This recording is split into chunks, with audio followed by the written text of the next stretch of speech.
బయలుదేరితే విచిత్రం మధ్యలో కాంగ్రెస్ వాళ్ళు మాకడ్డం వచ్చింది. నాకు ఆశ్చర్యమైంది. మేం కొట్లాడుతుంది మోడీ ప్రభుత్వం మీద, బీజేపీ మీద. మధ్యలో ఇక్కడ చోటాబాయికి ఏం వచ్చిందో నాకు అర్థమైతలేదు. నీకేమైందిరా నాయన? నేను మోడీనంటే ఈ కేడీగాడు ఎందుకు ఉలిక్కి పడుతున్నాడు మధ్యలో? నేను మోడీని అంటున్నా. మోడీ తప్పు చేసిండంటే నీకేంది రోగం? మధ్యలో యూత్ కాంగ్రెస్ వాళ్ళు వచ్చి నా కారుకి అడ్డం వచ్చిండ్రు. పోలీసు వాళ్ళు సంపుడు చంపి తీసుకుపోయినారు మంచిగా. నేనేమంటున్నా అంటే ఏం జరుగుతుంది ఈ దేశంలో? నువ్వు రావు ఢిల్లీలో రాహుల్ గాంధీ పోయి ప్రధానమంత్రి ఇంటి ముంగట కూర్చుంటే ఈ నల్లమల పిల్లి పోయి కొడంగల్లో దాక్కున్నది. ఢిల్లీకి పోలే ఈడ పోయి దాక్కున్నాడు. అరే మీ మహేష్ గౌడ్ పోయి రాజ్భవన్ ముంగట ధర్నా చేసిండు. కనీసం ఆయన కొద్దిగానే రేషం ఉన్నది. నువ్వేడున్నావు? కొడంగల్లో దాక్కున్నాడు. పోయి కొడంగల్లో మళ్ళా గట్టిగా ఇంకా విచిత్రం చెప్తా మీకు.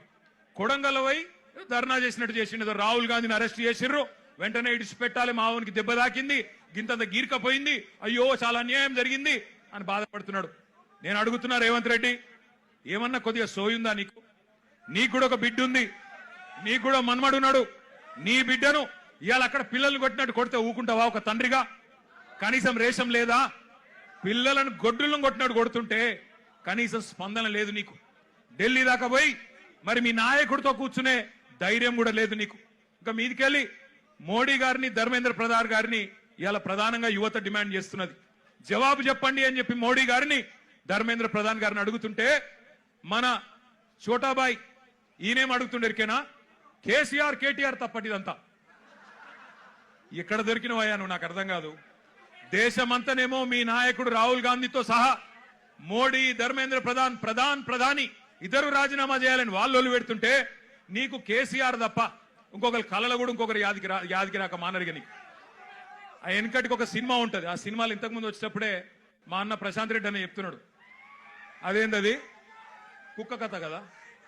చిన్న పిల్లగాడు ఒకడు ఉంటాడు, వాని ఏం అడిగినా లాస్ట్కి ఏమంటే నాకు కుక్క కావాలి అంటాడు. అట్లా ఈయన కూడా అంతే. ఇక ఆయన నిద్రలో లేపు, ఈ ముఖ్యమంత్రిని నిద్రలో లేపు.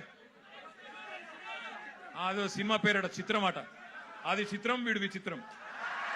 అంటే నిద్రలో లేపి అడిగితే కూడా కేసీఆర్ కేసీఆర్ కేసీఆర్. అరే నువ్వు ముఖ్యమంత్రివిరా నాయన, కొన్ని ముఖ్యమైన పనులు చేయి.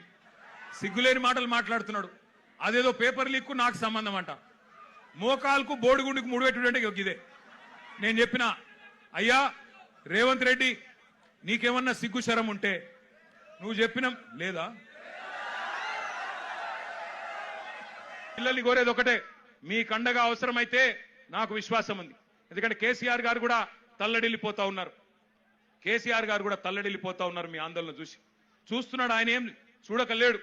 సోషల్ మీడియాలో మీ మాట్లాడుతున్న మాటలు, మీరు ఒక్కొక్కరు చెప్తున్న ఆవేదన, మీరు ఏ రకంగా చేస్తున్న నిరసనలు, ఇవన్నీ కేసీఆర్ గారు చూస్తూనే ఉన్నారు. అందుకే అవసరమైతే కేసీఆర్ గారు కూడా తప్పకుండా మీకోసం, మీ భవిష్యత్తు కోసం గతంలోనే చెప్పినట్టుగా ఆయన కూడా he will rise to the occasion. ఆయన కేసీఆర్ గారు ఈ రోజు కాదు, కరోనా టైంలోనే చెప్పిండు, ఇండియా రియాక్ట్స్.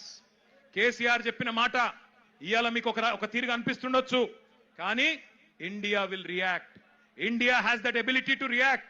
పిల్లలు భారతదేశ భవిష్యత్ నిర్మాతలు. వాళ్ళే ఈ దేశాన్ని కాపాడుకుంటారు, వాళ్ళే ఈ దేశ ముఖ చిత్రాన్ని మారుస్తారు. తమ భవిష్యత్తు కోసం అవసరమైతే ఎంత దాకన్నా పోతారు.